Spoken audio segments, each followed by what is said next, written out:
বাঁশখালীতে যশনে জুলুস নিয়ে এইসব সুন্নি ও অবস্থা হাবি দেখি মুখোমুখি। আসলে কি গাছ কইতাম কেটে সড়ক অবরোধ। বাদামাইশিয়া কুত্তা জিল্লা ফলো যাগই ইল্লা মিলাদুন নবীর মাস আইলে কব্যা মধুরি খারেজি তারপরে আলে খবিস মবিস ব্যাগ কি ফলো যাবে এই আর বাসকালের ভিতর ওই বেচারা কল যার মিলাদুন নবী জুলুস লয়ে না রাস্তায় যাওয়ার যোগ্য না তোর সমস্যা কি তোরা বাধা দিন না হন আসলে এইখানেরা যদি কুত্তার বাচ্চা কই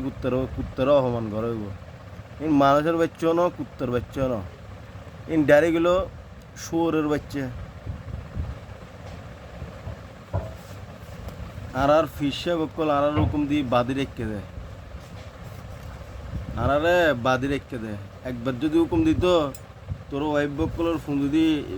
ইল্লা গল্লাইতে আমার বাইরে করতাম আর হুকুম দিয়ে বাদি রেখে যতই কিছু হয়ে যাক নিজের শান্ত রাখবে যতই কিছু হোক নিজের শান্ত রাখবে কুলাঙ্গের বাচ্চা কল তোর সমস্যা কি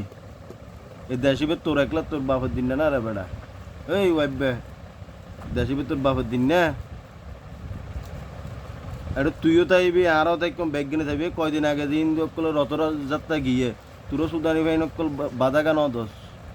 এই ওয়াইবে তোর বাধা কেন দোষ এই ওয়াইবের বাচ্চি ওয়াইবে হিন্দু কল যে রথযাত্রা গিয়ে তোর বাধা কেন দোষ শুধু মিলাদুন নবীর মাস আসলে না তোর চুলকানি বেড়ামুড়ি যাবে হ্যাঁ তোর চুলকানি বেড়ামুড়ি গিয়ে মিলাদুন নবীর মাস আইলে ওয়াইবের বাচ্চা কল ওয়াইবে মানুষ নামে কলঙ্গ ইতারা সোরের বাচ্চা ইতারা সোর অনুসারী ইবলিশের অনুসারী তো আছে ইতারা মানুষের কাতারে না পড়ে এই ওয়াইবে কুলাঙ্গের বাচ্চা কল